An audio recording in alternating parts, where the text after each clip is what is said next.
we're talking about like average student, that they have family and business, work, school, stuff to do, I try to not only see his skills, but also how much effort he puts on his training, even with all those responsibilities, he's keeping showing up, he make an effort to get in the class. And also he's a good person, try to help his training partners, support the team, like that. I think all of these count. Because sometimes we see like, okay, this guy is good, but he shows up only like twice a week. He always comes with excuses, he's that guy who always looking to the professor to see if he's watching him training, Yeah, you gotta show that you want this really bad. You show the love for the jiu-jitsu. For me to promote somebody to blue belt, I think you have to be a good representation of the school, right? Because it's like if I'm promoting somebody, basically like a representation of me, it's like, is he going to be somebody that I'm comfortable with saying this is my student, right? For me, it's like you have to be able to learn every single technique in jiu-jitsu, not do it perfectly, but be able to learn it and drill it. And you have to be able to roll with all belts and have a productive roll. And you have to be able to also roll light without going crazy. Some people are just never able to do that, and that's it. But mass majority of people can learn that. So for me, it's like if I were to promote somebody to blue belt, that's what I'd be looking for. You could learn every technique.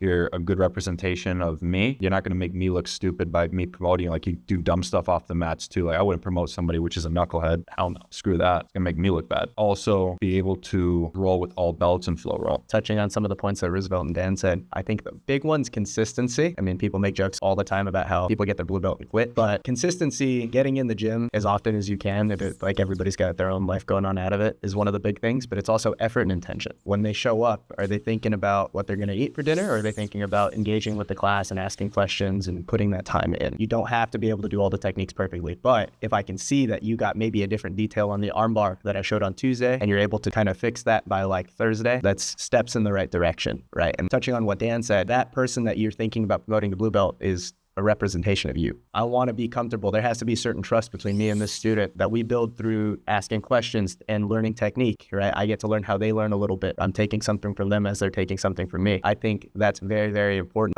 developing that trust. That way I can be like, okay, I gave you a blue belt, go out there, go compete. That's my blue belt. Hopefully they don't do something crazy on the mats and it's my fault,